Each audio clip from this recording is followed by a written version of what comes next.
सच बोलना है, झूठ नहीं बोलना, मैं आपको पहले बता दूं। मुझे ये बताइएगा कि अप्रैल से लेकर गालिबन मेरा ख्याल आपसे अक्टूबर में शायद बात हुई है, मेरी कोई फोन पे राब्ता या कोई बात आपसे रही हो? नहीं, बिल्कुल भी मेरा आपसे राब्ता नहीं रहा। मैं अब जो 23 सवाल देखे ना, पहले मैं उन सवालों पे बताऊं, इन पे क्या कहते हैं। वो तो अब जो आप बातें बताती नहीं है जो मीडिया चैनल्स के ऊपर, तो वो 23 सवालों में तो वो तो कई सवाल ऐसे नहीं है। तो क्या क्या क्या क्या है, क्या इशू क्या है? जब बार-बार ये पूछेंगे कि आपके पीछे अज़हर सदीक हैं, कौन है, ये है, वो है, तो आप मेरे पीछे नहीं हैं, तो फिर मैं वहाँ पे कैसे मान जाती? फिर बहुत से सवालों का जवाब मैंने नहीं दिया और मैं उनसे बार-बार ये रिक्वेस्ट करती रही हूँ, जो 23 सवाल हैं, वो सवाल हैं, या तो इनके साथ वो सवाल भी जो है वो पब्लिक किए जाते हैं, जो दूसरे सवाल भी हैं। अस्सलामुअलैकुम। मोहम्मद अज़हर सिद्दीक अपने प्रोग्राम पॉलिटिकल डायरीज के साथ हाज़िरे खिदमत है। मेरे सामने मेरी छोटी बहन आमना मलिक। मैं बिला झिझक ये बात करता हूँ, और बात ये नहीं है कि अभी रिसेंट कंट्रोवर्सी के हवाले से मैं ये जिक्र कर रहा हूँ। जब हम बात कर रहे होते हैं तो हमारी कोशिश है हक और सच के हवाले से बातें सारी सच सामने रखें और झूठ।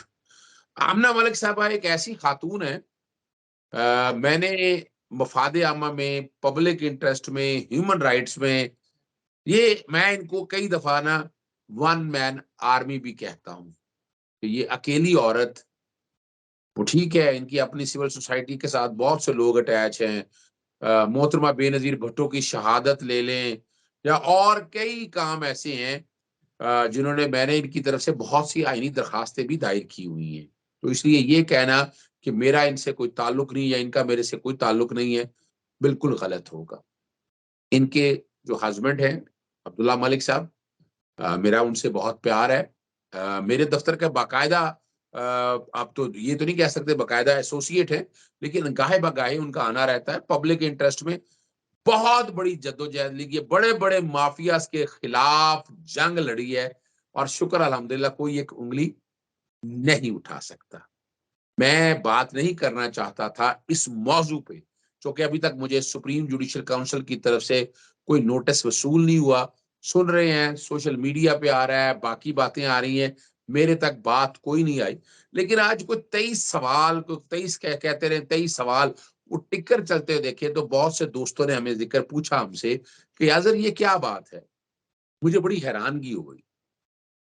मैं ये बात नहीं करना चाहता, मुझे ऐसे लगा कि शायद यार ये कोई अज़हर सिद्दीक से कोई पुरानी दुश्मनी को निपटाई जा रही है या कोई ऐसी बातें हैं। तो मैंने कहा मुनासिब यही है कि मैं आमना बहन से कहूँ, इन्होंने तो बातें बड़ी खुल के कर दी हैं। जीदार खातून है, मतीउल्लाह जान क्यों ना हो, समी इब्राहिम क्यों ना हो, असद तूर क्यों ना हो, सब लोगों के साथ बैठ के इन्होंने अपने दिल की बातें वो सारी कर दी। मैं पहले तो मैं आमना मलिक साहिबा, आपको पता है कि मैं पिछले अप्रैल से मैं बरतानिया हूँ, थोड़े अरसे के लिए आया। मुझे सिर्फ एक पहला एक याद रखिएगा, आपने सच बोलना है, झूठ नहीं बोलना, मैं आपको पहले बता दूं। मुझे ये बताइएगा कि अप्रैल से लेकर गालिबन मेरा ख्याल आपसे अक्टूबर में शायद बात हुई है, मेरी कोई फोन पे राब्ता या कोई बात आपसे रही हो? नहीं, बिल्कुल भी मेरा आपसे राब्ता नहीं रहा। वो भी मेरी आपसे जो है वो बाय चांस ही बात हो गई, क्योंकि बहुत अरसे तक मैं आपसे इन टच ही नहीं रही जब से आप बरतानिया में। ये बिल्कुल सच है। अच्छा, अच्छा, वो मैं अब जो 23 सवाल देखे ना, पहले मैं उन सवालों पे बताऊं, इन पे क्या कहते हैं। वो तो अब जो आप बातें बताती रही हैं जो मीडिया चैनल्स के ऊपर, तो वो 23 सवालों में तो वो तो कई सवाल ऐसे नहीं है। तो क्या क्या क्या क्या है, क्या इशू क्या है? इश्यू ये है कि मुझे बार-बार ये सवाल किए जाते रहे कि आपका बार-बार ज़िक्र किया जाता रहा कि मेरा आपसे क्या ताल्लुक है। देखिए, मुझे बुलाया गया था, मेरे मुतल्लिक भी उन्होंने बहुत से सवाल किए हैं, लेकिन जब बार-बार ये पूछेंगे कि आपके पीछे अज़हर सदीक हैं, कौन है, ये है, वो है, तो आप मेरे पीछे नहीं हैं, तो फिर मैं वहाँ पे कैसे मान जाती? फिर बहुत से सवालों का जवाब मैंने नहीं दिया और मैं उनसे बार-बार ये रिक्वेस्ट करती रही हूँ, जो 23 सवाल हैं, वो सवाल हैं, या तो इनके साथ वो सवाल भी जो हैं वो पब्लिक किए जाते हैं, जो दूसरे सवाल भी हैं। अब चुने गए कुछ सवाल जो हैं वो पब्लिक कर दिए गए हैं कि मेरी किसी बात में वज़न नहीं था, मैंने बहुत से सवालों के जवाबात नहीं दिए और आपके साथ जो है वो इस सारे मामले को मुंसलिक किया जाता रहा है। मैं एक सिविल सोसाइटी की एक नुमाइंदा हूँ, इंसानी हकूक़ के लिए काम करती हूँ और मैंने ये समझा, इस बात का मुझे पक्का यकीन था कि आप किसी के ऊपर किसी की भी जो है, अब हम इसको ज़ाती तौर पे तो वो बिल्कुल ना लिया जाए, मेरे मोहतरम जज हैं, उनके साथ तो मेरी कोई ज़ाती दुश्मनी या अनात तो है नहीं। लेकिन अगर मैं वहाँ पर बैठी हूँ, वहाँ पर मौजूद हूँ, तो मुझसे मेरे बारे में सवाल किए जाएँ। ये वो 23 सवाल हैं जिनके जवाबात जो है वो पब्लिक कर दिए गए हैं, तो बाकी जो इतनी लंबी कॉन्वर्सेशन थी उसके बारे में क्या? पहला तो मेरे माइंड के अंदर ये सवाल आया। दूसरा है कि जब मैं आपके साथ राब्ते में ही नहीं हूँ, तो मैं कैसे मान जाऊँ कि इस सारी कार्रवाई के पीछे अगर थी? ये बताएँ। अच्छा, अच्छा आप जब मेरी बात अभी हो रही थी फ़ोन पे तो आप कह रही थी कि वो जो टेलीफ़ोन रिकॉर्डिंग वहाँ हुई है, उसका कोई ट्रांसक्रिप्ट लिखने लगी हैं और आप और जो सारे के सारे सवाल उनको कह रही हैं कि पब्लिक करने का कहने लगी हैं आप? जी, मैं कहने लगी हूँ उनको कि सारे सवाल जो हैं वो पब्लिक कर दिए जाएँ, क्योंकि सवाल लिखने वाले वाले भी उनके थे। मेरे जवाब जो हैं वो लिखने वाला भी कोई और था, मैं खुद तो नहीं लिख रही थी ना। पहले मुझे सवाल अच्छा, का जवाब। अच्छा, अच्छा, अच्छा। आप ब बहुत बड़ी बात कर रही हैं। जी, जी, जी। तो वो मैं उनको ये कहना चाह रही हूँ कि आप वो सारी कन्वर्सेशन जो है 1 घंटे की उसको पब्लिक किया जाए। क्योंकि अगर बार-बार मुझसे सोर्स पूछा जाता है, तो मैंने उनको बार-बार रिक्वेस्ट किया है अज़हर सदीक साहब कि मुझे मेरा लॉयर लाने की इजाज़त दी जाए, मुझे 2 हफ्ते का टाइम दिया जाए। कुछ टेक्निकल क्वेश्चन्स हैं, उनके आंसर मुझे नहीं पता। ये मैं कोई टेक्निकल नहीं हूँ, मुझे बहुत से सवालों के जवाब नहीं मालूम थे, जितने मैं जवाब दे सकी और मैंने बिल्कुल सच बोला है वहाँ पे। मैंने हल्फ लिया है और अगर इस मामले में कोई और इन्वॉल्व नहीं है, मैं बार-बार उनको यकीन दहानी कराती रही हूँ कि सिविल सोसाइटी में वुकला होते हैं, जजेस होते हैं, सिविल सोसाइटी के अंदर डॉक्टर हमारे मेंबर होते हैं, तो सारी सिविल सोसाइटी जो है वो आम लोगों से मिलकर बनी होती है। अब मैं कुछ मखसूस लोगों का नाम कैसे ले लेती वहाँ? मुझे ये अच्छा बताएँ। एक और बड़ी ज़बरदस्त बात है, मेरी खुद समझ से बाहर है। अच्छा मैं जो हुँ, कि आप लोगों को जानता हूँ, मैंने तो जी, कभी आपका कोई करप्शन, कोई ब्लैकमेलिंग मैंने तो कोई अल्लाह देखी नहीं ना। ना मैंने कोई गाड़ी देखी, ना मैंने बैंक बैलेंस मैं वो नहीं बताना चाहता कि आप कितनी मुश्किल ज़िंदगी गुज़ारती। अगर आप चाहती, तो बहुत बहुत ओहदे ऑफ़र हुए, तारीख़ी तौर पर मुझे ये बात का भी पता है, लेकिन आप खड़े रहे। लेकिन मुझे एक सवाल बताइएगा मैं मेरा वैसे ही, मेरी कोई जैसे सरदार तारक मसूद साहब से कोई ना कोई दोस्ती है, ना कोई दुश्मनी है, ना कोई मेरा कोई ज़ाती गरज है। लॉयर्स मूवमेंट में वो सदर थे बार के, तो उस हवाले से अगर मैं जो आपको पता है लॉयर मूवमेंट में छात्र रहा हूँ, मैं अपनी जगह मेरा अपना एक नुक्ता नज़र है उनके हवाले से, मेरी कोई ज़ाती किस हवाले से नहीं था। आपको ये क्या ख़्याल या क्या शौक पैदा हुआ कि जजेस के बारे में ये सारा जो आप है ना, उनके असासे जानना शुरू कर दें? हाँ, सर ऐसा हुआ कि मैं भी मतलब कि मेरे माइंड में एक सवाल आया कि हमारे मोहतरम चीफ जस्टिस साहब हमेशा कहते हैं और हर बंदा ये कह रहा था सुप्रीम कोर्ट में कि वो ट्रांसपेरेंसी की बात करते हैं और वो कहते हैं अकाउंटेबिलिटी तो सबकी हो सकती है, जजेस की हो सकती है, वो खुद कह रहे थे कि मेरी हो सकती है, किसी की भी हो सकती है। तो मैंने कहा कि इसका इनिशिएटिव मैं ही ले लेती हूँ कि एक आम बंदा भी उठ के अगर अकाउंटेबिलिटी आपके कुछ सवालात पूछे, तो अगर आपके हाथ साफ हैं तो आपको जवाब देने में कोई प्रॉब्लम नहीं है। इसको इतना खिलारना नहीं चाहिए था, चीज़ों को इतना बिखेरना नहीं चाहिए था। अगर उनके पास जवाब हैं तो वो मुझे दे दें और इसका मकसद सिर्फ ये था कि अगर हम अपने से ऊँचे और बड़े और वो लोग ख़ास तौर पे जो इंसाफ बाँटने के लिए बैठे हैं, उनकी अकाउंटेबिलिटी भी हो सकती है। हज़रत उमर के दौर रज़ी अल्लाह तआला अन्हु के दौर में हुई और सबसे ज़्यादा वक़्त का जो काज़ी होता है वो जवाब देता है, अल्लाह के हज़ूर वो जवाबदेह होता है। मेरे ज़हन में तो बिल्कुल पाक जज़्बात, दिल में पाक जज़्बात थे, दिमाग में पाक सोच थी जिसके तहत मैंने ये किया और हमें और बार-बार मुझसे पूछा गया क्या सोचते हैं ये कैसे आए आपके पास? ये डिटेल्स कैसे आई? इनको तो कोई नहीं खोल सकता। इन डिटेल्स को तो जो है ये अगर पब्लिक कर दी गई हैं तो ये बहुत बड़ा क्राइम है। फर्स्ट टाइम ऐसा हुआ है जो है तारिक मसूद साहब सरदार साहब कह रहे थे कि फर्स्ट टाइम ऐसा हुआ है कि किसी की पब्लिक जो है ये बातें वो जो है वो सीक्रेट बातें पब्लिक कर दी गई हैं। तो देखिए हमारे पास तो बहुत से लोग बहुत सी चीज़ें भेजते हैं और ये तो आप भी जानते ही होंगे कि हमारे कितने लंबे हाथ हो सकते हैं कि जी हम जा के तो लोगों की चीज़ें निकालें। हमें बहुत से लोग कोऑपरेट करते हैं। मैं बार-बार बता रही थी। फिर जब उन्होंने मेरी बात का बिलीव नहीं किया तो मैंने कहा जी ठीक है फिर मैं सिविल सोसाइटी में अकेली हूँ। अब देखिए ना सवालों को तरोड़-मरोड़ के जब आप अपनी पसंद पे ले आते हैं तो फिर वो पब्लिक हो जाते हैं। जब मुझे बार-बार पूछा गया कि कैसे मिले, हमें लिफाफा मौसूल हुआ, हमें किसी तरह भी ये जो है ये तमाम डिटेल्स मिल गई, उसको हमने फाइल किया और उसके बाद हमने ये कदम उठाया ताकि हम एक मिसाल बन सके कि अकाउंटेबिलिटी तो किसी की भी हो सकती है, मेरा ये अच्छा ये बताएँ मोहतरम जस्टिस काज़ी फ़ायज़ ईसा साहब आपको पता है आते ही इन्होंने पब्लिक कर दिया था सारा, हर एसेट पब्लिक कर दिए थे। मेरा भी एक सवाल मैं आपकी इस बात को सपोर्ट करता हूँ कि जस्टिस सरदार तारक मसूद साहब के हवाले से अगर ये बात आई, तो उन्हें चाहिए था कि ये सारे उसी वक़्त ही पब्लिक कर देते, एक-एक चीज़ बता देते और जो कोई भी सवाल हैं सारे मैं आपकी मैंने कंप्लेंट आप अंदाज़ा लगा लें मैं हैरान हूँ मैंने अभी तक कंप्लेंट नहीं पढ़ी आपकी। मुझे ये ज और ये मैं बड़ी मज़ेदार बात बताऊँ आपको। हाँ जी। मैं मुझे मुझे याद है 13 अगस्त को मैं मेरी सोशल मीडिया टीम कोई चीजों को देख रही होती है, कभी मैं भी देख रहा होता हूँ। तो 13 अगस्त को अपना 2:42 पे जो मैंने बाद में चीजें सारी देखी, ये जो रेफरेंस फाइल किया था, टिकर बने हुए सारे जो है ना, वो एक ग्रुप में शेयर हुए। तो मेरी टीम ने उसको ट्वीट कर दिया एज इट इज, कोई प्लस नहीं किया ना माइनस किया, एज इट ट्वीट कर दिया। यानी यूके का टाइम 2:42 पे वो टिकर्स आए थे, वो मैंने ट्वीट भी कर दिया हुआ है। मैं कोशिश करूंगा बैकग्राउंड पे वो ट्वीट भी चल जाए। और 13:45, हाँ, तकरीबन 3:45 पे ऊपर तकरीबन 1 घंटे के बाद वो ट्वीट मेरे अकाउंट से वो ट्वीट हुआ, और वो चीजें सारी सामने आ गई, और उसमें ऐसी बात भी कोई नहीं थी। जो कंप्लेंट थी वो सारी कंप्लेंट आ गई। और मैं वो तारीखी तौर पर असल जो बात है ना, यानी अ, बहुत से लोगों ने सवाल किया यार, मुझे यही कह रहे हैं कि वो जाती ग्रज है किसी का। मैंने कहा जी शायद जाती बायस हो। वो जाती बायस इस तरह से है कि जैसे काजी फायज ईसा की जात के हवाले से या उनके अपने कंडक्ट के हवाले से मैं बड़े सवाल उठाता रहा। उन्होंने आज तक मनी ट्रेल नहीं दिया, जो जाते हैं उनके मैसेज किया, मनी ट्रेल नहीं दिया। मैं आज भी तकाजा करता हूं उनके कि दिखाएं मनी ट्रेल, यानी ये प्रॉपर्टियां जो खरीदी हैं कैसे खरीदी हैं, इनकम टैक्स रिटर्नों में डाटा नहीं है अवेलेबल। आज भी वो जब वो हेयरिंग चल रही थी, मैं तो बहुत बड़ा नाकद हूँ इस हवाले से। मैं तो इसलिए वो तो मेरे से तो जाती ग्रज वो रखते हैं, ये तो मैं बता दूं। और वो अपना वो मेरे बारे में जिस तरह के जैसे आप मुझे बता रही थी, वो बड़े यानी पूछते थे, पता नहीं क्या क्या सवाल पूछ रहे थे। चले उनको एक तरफ है। एक और जज बैठे हुए थे, उनका जस्टिस सईद मंसूर अली शाह नाम है। जी, अच्छा, जी। वो मैं जो कि उनके लाहौर हाईकोर्ट में सॉफ्टवेयर एक लगा, मैं उस पर बड़ा नाकद रहा हूं कि उस सॉफ्टवेयर ने बहुत सी तबाही जहां की है, सिस्टम की तबाही की है।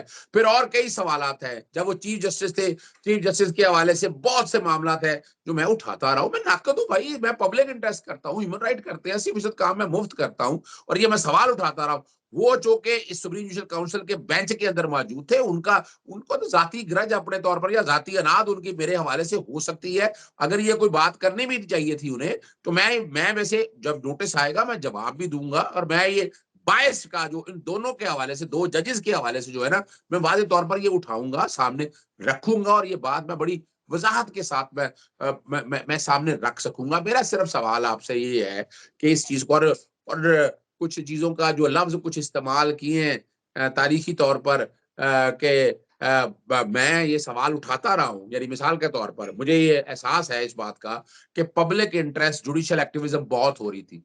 चीफ जस्टिस इफ्तिखार चौधरी साहब से लेकर और चीफ जस्टिस उमरता बिंदयाल साहब, अब तो खत्म होगी। अब तो इन्होंने तो ह्यूमन राइट सेल भी बंद कर दिया, पब्लिक इंटरेस्ट का तो सवाल ही पैदा नहीं हो सकता। और अभी भी मैंने बहुत से सवाल उठाए हैं। एक बड़ी जबरदस्त बात आपको बता दूं, फैजाबाद धरने का केस लगता है, अब सारा आलम आते हैं, और अब सहारा आलम आपको पता है, आप लोग भी पसंद नहीं करते थे सिविल सोसाइटी में जिस तरह से उसने अपना ओपन सोसाइटी और वो एक खास तो नुक्ता नजर से मैंने वो चैलेंज की थी उस वक्त, और हम वो केस जीत के थे। तो उस वक्त वो जिक्र खास तौर पर उन्होंने बेंच पे किया, मेरे एसोसिएट मुनीर अहमद का जिक्र किया और अजहर सिद्दीक का किया कि इन्हें भी फिक्स कर रहा होगा। यानी ये बात मैं कर रहा हूँ पहले की, जो फिर वो मामला चल रहा था 90 दिन के इलेक्शन का, उसमें मैंने बड़ी मेहनत की, और मैंने जो जजमेंट पास की है उनकी, उसमें मैंने बड़ी वजाहत के साथ बातें ये की है। मैं सिर्फ बताना ये चाह रहा हूं कि मैं नाकद हूं भाई, मैं ये सवाल उठाता रहता हूं।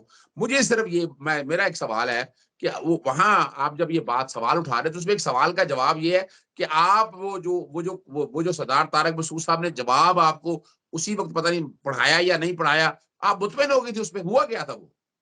वो हुआ ये था कि अब मुझे बार-बार कह रहे थे कि आपने पढ़ लिया, फाइल मेरे सामने आई, उसके अंदर उन्होंने जो हम उनसे डिमांड कर रहे थे कि आपकी वो टैक्स रिटर्न्स कहाँ है? उन्होंने वो फाइल में जो थे वो लगे हुए थे, वो मेरे सामने आई, उन्होंने कहा आप इसको पढ़ लें। चीफ जस्टिस साहब ने मुझे टाइम दिया, उनकी मेहरबानी। मैंने उस फाइल को खोला, लेकिन मैं कोई बहुत जल्दी तो पढ़ नहीं सकती थी, उसको टाइम लगता है। मैंने उसके जो है वो उसकी जो हेडलाइन्स है वो पढ़ी, उसके अंदर उन्होंने कहा कि मैंने इसके अंदर जो भी टेक्स्ट का जो इसमें जो क्वेश्चन था, उस हिसाब से मैंने अटैच कर दिया है और आप इससे मुतमईन हैं। मैंने देखा और मैंने फिर ये जवाब जो मेरे क्विकली मेरे माइंड में आया कि मुझे चीफ जस्टिस साहब ने कहा आप मुतमईन है। मैंने कहा अगर मेरे चीफ जस्टिस मुतमईन है तो मैं भी। अगर उन्होंने सारे डॉक्यूमेंट्स मुझे दे दिए हैं, तो इसका मतलब है कि ये कंप्लीट है। इसके अलावा मैं अज़हर साहब क्या बोलती भाईजान बताएँ मुझे क्या करें? अच्छा अच्छा, अच्छा, वो जो जवाब था, वो जवाब की कॉपी आपको दी गई? जी, मैंने कहा कि अगर आप इजाज़त दें तो मैं इस फ़ाइल में से, क्योंकि मेरे पास फ़ाइल तो मौजूद है, अगर आप कहें तो मैं इसमें से एक कॉपी ले लूँ, तो सरदार साहब ने कहा कि नहीं, ये आपको नहीं मिल सकती। तो अच्छा, मैंने कहा इसका जी, मतलब है वो जवाब की कॉपी आपको फराहम नहीं की गई है। जी सर मुझे फराहम नहीं। तो आप कॉपी दोबारा माँगेंगी उनसे उस जवाब की, वो जवाब की कॉपी? जी, मैं इस पे सोच-विचार के बाद फ़ैसला करूँगी कि अब क्या-क्या माँगना है मुझे, अब किस तरह बात मैं माँगूँगी। अच्छा। अच्छा, वो कमेटियों वाला क्या चक्कर है? वो क्या ऐसे सवाल आपसे पूछ रही है? अब चूँकि ये सारी प्रोसीडिंग पब्लिक करने का वो मुझे समझ नहीं आई, वो क्या कहना क्या चाह रहे थे वो सर? वो तो मुझे भी बिल्कुल भी समझ नहीं आया, क्योंकि मैं एक औरत हूँ, तो शायद मैं सिर्फ़ कमेटियाँ ही डाल सकती हूँ। उन्होंने कहा कि वो जो कमेटी नहीं होती, आप तो जानती होंगी, चीफ़ जस्टिस साहब ने कहा मेरे मोहतरम हैं, कि वो जो ख़वातीन घरों में कमेटियाँ डालती हैं, तो मुझे तो भी बात की समझ नहीं आई। मैंने कहा जी, मैं सर हिलाती रह गई कि हाँ जी, डालती हैं, क्योंकि एक और मोहतरम जज थे जो मेरी लाइन में ही बैठे हुए थे। उन्होंने भी मुझे मतलब कि उस गुस्से से देखा, बहुत मुझे डाँटा। गुस्से से देखना ही देखा, तो फिर मैं थोड़ा-सा पज़ल हुई। मैं भी तो इंसान हूँ ना, मैं भी गोश्त-वोश्त की बनी हुई हूँ, कोई पत्थर की तो मैं बनी नहीं हुई। और मेरा तो हमारे दीन में तो औरत से बड़ी आराम से और बड़े इज़्ज़त से बात करने का भी जो है वो सवाल उठाया जाता है। जितना दीन इस्लाम हम मुझे हकूक देता है, कोई दीन दे भी नहीं सकता। तो मैं तो ये एक्सपेक्ट कर रही थी कि आराम-आराम से, फिर उन्होंने कहा कि अच्छा बताएँ फिर, ये सवाल जो है वो मुझे समझ नहीं आया। मैंने कहा जी सर, मैं जानती हूँ कमेटियाँ जो औरतें डालती हैं छोटी-छोटी, बस ये वाला सवाल था। उसके बाद फिर उन्होंने कहा कि आपने ब्रेक की है। आपने किसी की जो ज़ाती ज़िंदगी है उसमें आप उनके डॉक्यूमेंट्स कहाँ से लेके आई? शुरू से लेके लास्ट तक एक ही सवाल बार-बार किया, ये डॉक्यूमेंट्स आपके पास कहाँ से आए? अगर आप इजाज़त दें तो इसका जवाब दूँ कि मैंने वहाँ क्या दिया? क्या कहा? मैंने उनको ये बोला था, और सर आप भी बहुत अच्छी तरह जानते हैं, अगर आप मुझे जानते तो मेरा नहीं ख़्याल कि मुझे और अब्दुल्ला मलिक को आपसे बेहतर कोई जानता है, as a hmm, human rights activist, as a hmm. Human rights. और मैं किस मकाम पे थी आज से 10, 15, 16, 20 साल पहले जब मैं काम करती थी, आज भी मैं वहीं की वहीं खड़ी हूँ। मैंने उनको बताया कि हमें बहुत से लोग डिटेल्स देते हैं, किसी ने ये कंप्लेन हमें भेजी और उसके साथ ये डॉक्यूमेंट्स भी थे। उन्होंने इस बात पे बिल्कुल बिलीव नहीं किया, और मैं उनको बार-बार बताती रही हूँ कि हमें ऐसे लिफाफे मौसूल होते रहते हैं। अब आप मुझे बताएँ इसमें क्या गलत बात?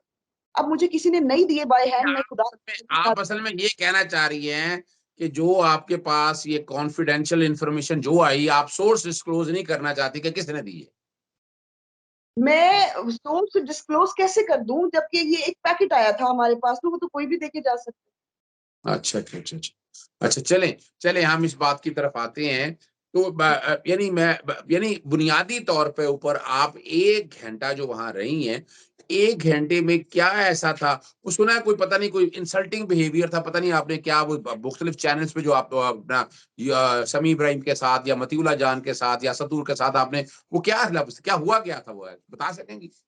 बस मैं थोड़ा इमोशनल हो गई समीउल्लाह के साथ भी, इसलिए कि मैं अगर मैं वहाँ पे बैठी हूँ, आप इतने सारे लोग हैं और मैं अकेली हूँ, और मेरे सामने आप अगर आज मेरे मुअज़्ज़ज़ जज जो सरदार साहब हैं, तारिक साहब, उनको भी लाके बिठा देंगे, तो आप बताएँ फिर मैं थोड़ी-सी कन्फ्यूज़ भी हुई, और मैं आज आपके सामने ये बात डिस्क्लोज़ कर रही हूँ कि मुझे थोड़ी-सी अजीब-सी फीलिंग हुई कि मैं उनके खिलाफ मैंने शिकायत की और वही मेरे सामने बैठ गए आके।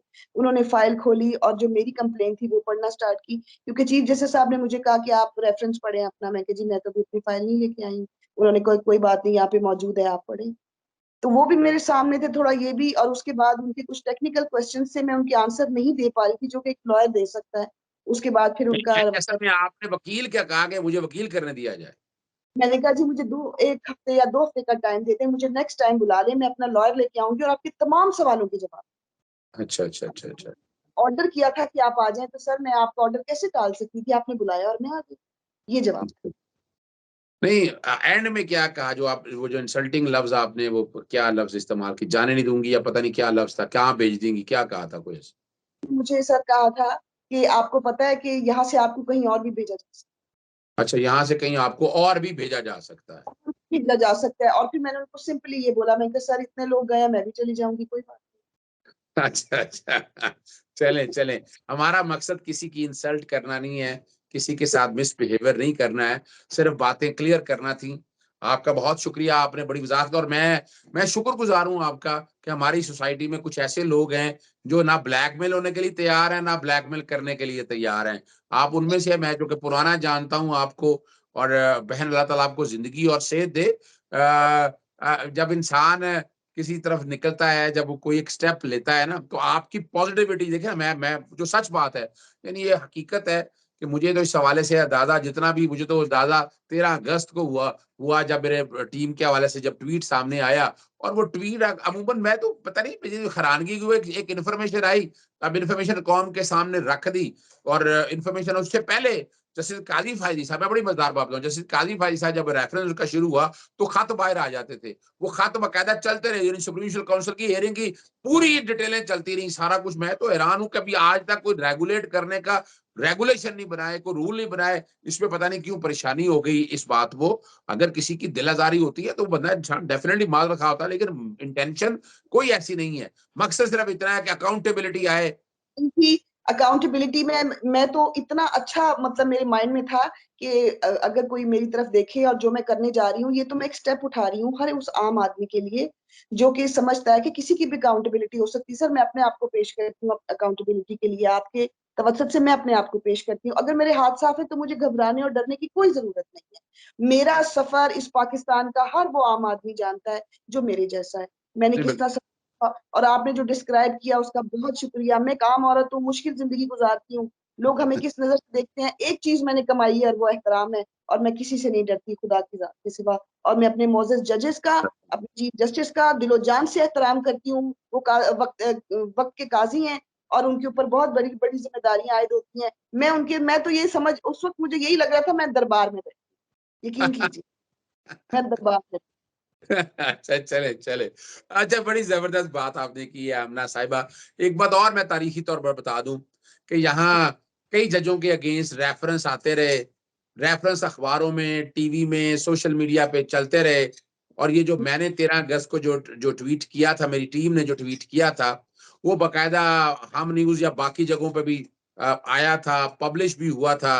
और बड़ी मजेदार बात बताऊं, बहुत से जजों का, जैसे जवाद एस खाजा के अगेंस्ट, जस्टिस साकिब निसार के अगेंस्ट, पता नहीं किस किस के अगेंस्ट क्या क्या रेफरेंस फाइल हुए, प्रेस कॉन्फ्रेंसें हुई उन मीडिया में। तो आज फिर हम हो सकता है आने वाले दौर में ये सवाल करें कि इससे पहले जितने रेफरेंस आए और रेफरेंस जो पब्लिक हुए, जो एक एक चीज सामने आई, उस पर क्या एक्शन लिए गए। यानी अपना सिटिंग जो जज चीफ जस्टिस जस्टिस यादुल हसन है, चीफ जस्टिस उमर अताब बंदियाल के अगेंस्ट, जस्टिस आयशा मलिक के बारे में जिस तरह की नाजेबा और घटिया जबान इस्तेमाल होती रही, मैं ये सारा कुछ रिकॉर्ड पे देखता रहूं। मैं टीम मेरी सारी वो इकट्ठा कर रही है डाटा सारा, कि जिसमें जिन जिन जजों के बारे में रेफरेंस आए और वो रेफरेंस पब्लिक हुए, कितने कितने प्रोग्राम हुए।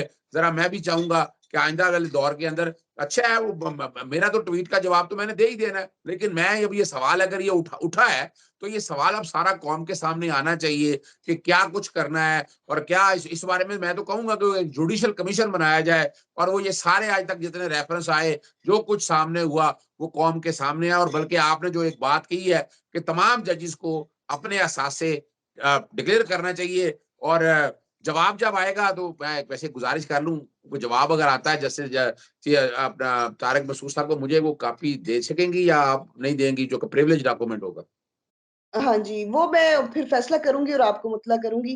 पहले वो मुझ तक पहुंचे, मैं उनसे मांगूंगी जरूर, फिर मैं आपको बताऊंगी इंशाल्लाह। अच्छा, मैं चले, जरूर। इसका मतलब मेरा मतलब है ना ही समझो। अच्छा, चले चले, छोड़े वाला लाइटर। वो समझ रहे हैं कि जैसे मैं, मेरे पीछे कोई खेल रहा है, मेरे पीछे सर कोई नहीं खेल रहा, मैं खेल रही हूँ बस। और चले मैं इंसानी हकूक के लिए काम करती रही हूँ और मैं ये काम करती ही मरूंगी इंशाल्लाह। नहीं नहीं, मुझे अच्छी तरह याद है, यानी हमारे यहाँ कई सिविल सोसाइटी की खवातीन मौजूद हैं, वो सिर्फ नाम का था। आपको तो मैंने प्रैक्टिकली देखा है, बड़े काम करते देखा है, एहतजाज मुजाहरे मैंने तो बहुत सी जगहों पे आपको देखा है। अल्लाह ताला आपको जिंदगी और सेहत दे। बहुत शुक्रिया। इजाजत चाहता हूँ। इस्लाम कोई दिल आजारी होगी तो मैं माफी चाहता हूँ। अगर वहां आपके साथ सुप्रीम जुडिशियल काउंसिल में एज देखें, आप एक खातून के साथ अगर कोई ज्यादती हुई है आपके साथ अपना इंसल्टिंग कोई बिहेवियर भी रहा है, मैं भी माफी चाहता हूँ इस हवाले से, कि वो ऐसे इंटेंशन या कोई मोटिव कोई नहीं होगा, लेकिन दिल पे नहीं लगाना आपने बात। और एक बात आखिर में कहूँ, आपने हिम्मत नहीं हारनी है, आप अपनी आवाज उठाते रहें, डरना नहीं है इस हवाले से। गलती कुताहियां होती रहती हैं, जब आपकी नीयत साफ है तो फिर आपको डरना नहीं चाहिए। इजाजत चाहते हैं जी, अस्सलाम वालेकुम, अल्लाह हाफिज, पाकिस्तान जिंदाबाद।